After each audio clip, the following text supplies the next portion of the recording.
네, 하나님께서는 성경 안에서 스스로를 사랑의 하나님으로 계시하고 있습니다. 사랑이 하나님의 절대적인 본성이고 또한 사랑이 하나님께서 우리를 구원하시는 유일한 근거이기도 합니다. 자, 그렇기 때문에 사랑을 빼놓고서는 하나님을 설명하는 것이 불가능합니다. 자, 그래서 오늘은 함께 읽은 말씀 가운데 우리를 향한 하나님의 사랑이 얼마나 애틋하고 절절한가 하는 것을 한번 살펴보려고 합니다. 우리 먼저 8절을 한번 보십시오. 우리 8절 말씀 우리 같이 한번 읽어보겠습니다. 시작.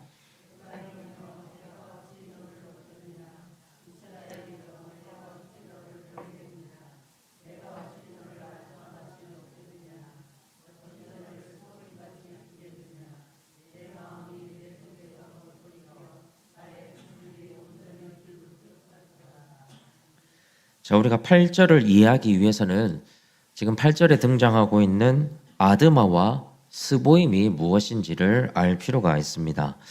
우리 창세기 10장 19절에 보면 하나님이 가나안 땅의 경계를 설명하시면서 소돔과 고모라 그리고 아드마와 스보임을 함께 언급하고 있는 걸 볼 수 있습니다. 우리 창세기 14장 2절에도 보면 소돔과 고모라의 왕을 언급한 뒤에 아드마와 스보임의 왕도 함께 언급을 하고 있습니다. 자, 그러니까 아드마와 스보임은 소돔과 고모라 인근에 있었던 지역이었고요. 서로가 아주 밀접한 관계를 맺고 있었던 곳이었습니다. 자, 그리고 결정적으로 신명기 29장 23절은 이렇게 말씀을 합니다. 옛적에 여호와께서 진노와 격분으로 소돔과 고모라뿐만 아니라 아드마와 스보임을 함께 멸했다라고 기록하고 있습니다.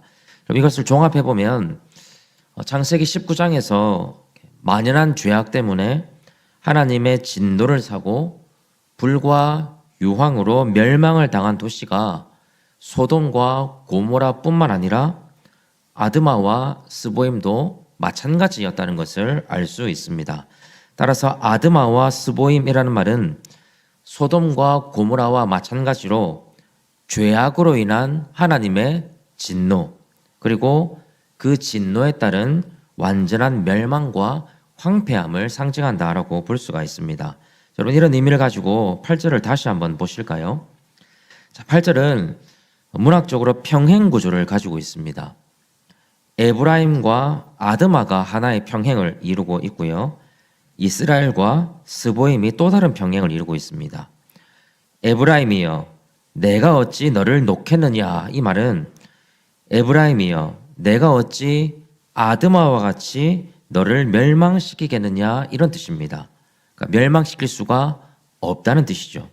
이스라엘도 마찬가지입니다.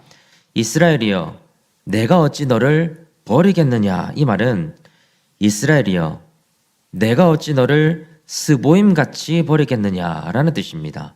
이스라엘을 버릴 수 없다는 뜻입니다. 사실 호세아 10장까지는 하나님께서 줄기차게 하나님의 심판과 멸망을 선포하셨습니다. 하지만 11장에 와서 하나님은 그 진노의 마음을 돌이키고 있습니다.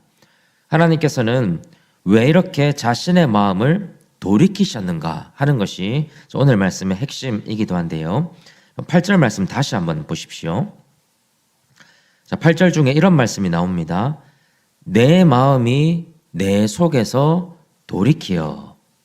자, 여러분, 여기서 돌이킨다는 말이 굉장히 의미심장합니다. 자, 이 돌이킨다는 말이 다른 성경에서 똑같이 사용된 곳이 어디냐면 아주 흥미롭게도 하나님께서 소돔과 고모라를 멸망시켰던 창세기 19장 25절에 등장합니다. 제가 한번 읽어드리겠습니다. 소돔과 고모라를 두고 하시는 말씀입니다. 그 성들과 온 들과 성에 거주하는 모든 백성과 땅에 난 것을 다 엎어 멸하셨더라. 자, 여러분, 여기서 소돔과 고모라를 엎어 멸하셨다는 말과 오늘 본문에서 내 마음을 돌이킨다라고 하는 말은 원어로 보면 똑같은 단어를 사용하고 있습니다. 이걸 감안하면 오늘 본문에서 하나님이 내 마음을 돌이킨다라고 하는 말은 하나님께서 진노하시고 심판하기로 작정하셨던 자신의 마음을 엎어버리신다는 뜻입니다. 하나님께서는 과거의 소돔과 고모라의 죄악을 보시고 그 성을 엎어버리셨습니다. 불과 유황으로 다시는 결실함이 없고 아무런 풀이나 생명이 싹트지 못하도록 완전하고도 철저하게 심판하셨습니다. 그렇다면 마찬가지로 하나님께서 이스라엘의 심각한 죄악을 보셨다면 그들 역시도 완전히 엎어버리는 것이 마땅한 일 아니겠습니까? 그런데 놀랍게도 오늘 본문은 전혀 다른 방향으로 전개되고 있습니다. 하나님께서 죄악이 가득한 이스라엘을 엎어버리는 대신에 오히려 하나님 자신의 마음을 엎어버리고 계십니다. 게다가 하나님께서 당신의 마음을 엎어버리는 것으로 끝나지 않고 스스로를 엎어버리신 그 마음에 하나님의 긍휼을 불붙듯 하게 한다라고 말씀하고 있습니다. 하나님께서 이렇게 하신 이유가 무엇입니까? 철저한 심판을 받고 완전한 멸망을 당해야 마땅한 이스라엘이 하나님의 심판은커녕 오히려 불붙는 듯한 긍휼을 얻는 이유가 과연 무엇이겠습니까? 바로 하나님의 사랑 때문입니다. 9절을 한번 보십시오. 맹렬한 진노를 나타내지도 않고 에브라임을 다시 멸하지 않는 이유는 하나님이 사람이 아니라 하나님이시기 때문이다 라고 말씀하고 있습니다.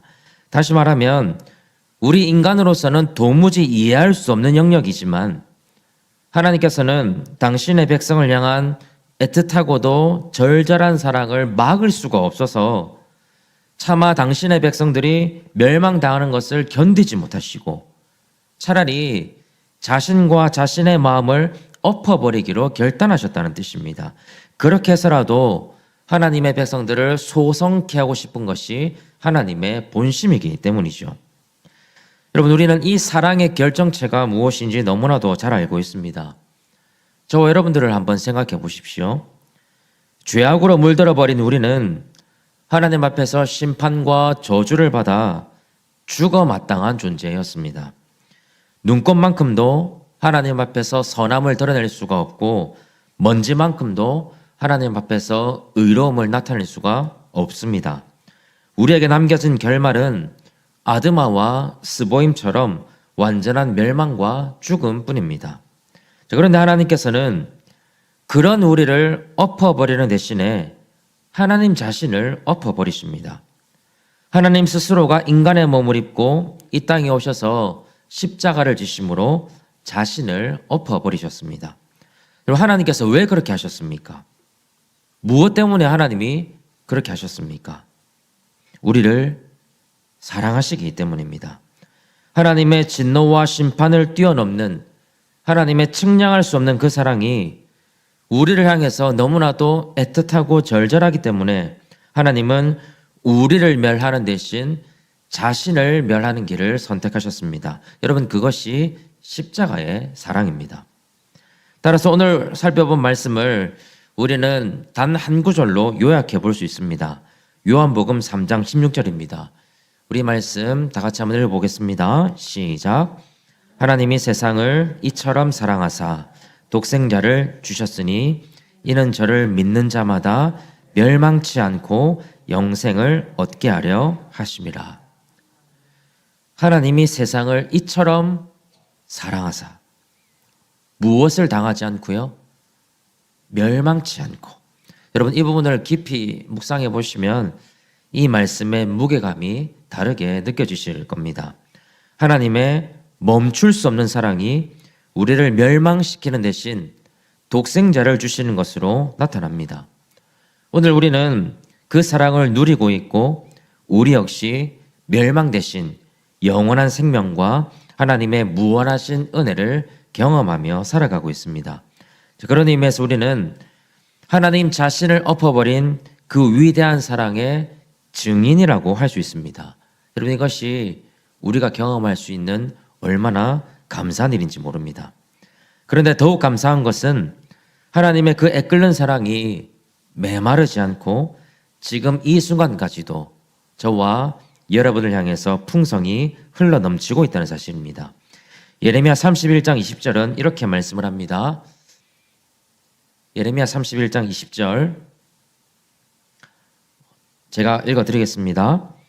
에브라임은 나의 사랑하는 아들, 기뻐하는 자식이 아니냐. 내가 그를 책망하여 말할 때마다 깊이 생각하노라. 그러므로 그를 위하여 내 창자가 들끓으니 내가 반드시 그를 불쌍히 여기리라. 여호와의 말씀이니라. 여러분, 하나님께서 지금 여기에 있는 우리를 보시는 마음도 똑같습니다. 우리는 하나님의 아들이고 하나님의 기뻐하는 자녀들입니다. 물론 우리가 연약하기 때문에 실수하기도 하고 하나님 앞에서 범죄하기도 합니다. 그러나 하나님께서는 우리의 죄를 단순히 책망하는 것으로 끝내지 않으십니다. 오히려 그 들끓는 사랑으로 우리를 불쌍히 여겨주시는 분입니다. 그 하나님의 긍휼 때문에 책망 너머에 있는 하나님의 따스한 은혜를 바라보게 하시고 여전히 부족하고 연약하지만 점점 더 하나님을 닮아가고 하나님께 순종하고 하나님을 기쁘시게 해드리는 그런 참된 소망을 꿈꾸도록 오늘도 저와 여러분을 돕고 계신다는 사실입니다. 그래서 저는 우리를 향한 들끓는 사랑으로 우리를 불쌍히 여겨주신다는 이 말씀이 우리를 다시 일어서게 하고 다시 신앙의 길을 걷게 만드는 참된 소망이라고 생각합니다. 나에게 주어진 이 하루를 또 내가 마주한 힘겨운 세상에서 승리하며 살아가도록 이끌어주는 유일한 소망은 이 세상에서 잘 되는 것도 아니고 우리가 일확천금을 얻는 것도 아니고 바로 하나님의 사랑이 있다는 것을 하나님은 오늘도 우리에게 가르쳐 주고 싶어 하신다는 사실입니다. 이제 말씀을 맺겠습니다. 하나님은 저와 여러분이 상상하는 것 이상으로 감히 상상하지 못할 정도로 우리를 사랑하고 계십니다. 애틋하고도 절절하다는 말로는 부족한, 애끓고 들끓는다는 말로는 다 표현할 수 없는 그 크신 사랑을 하나님은 어제도 오늘도 내일도 영원히 우리에게 부어주십니다.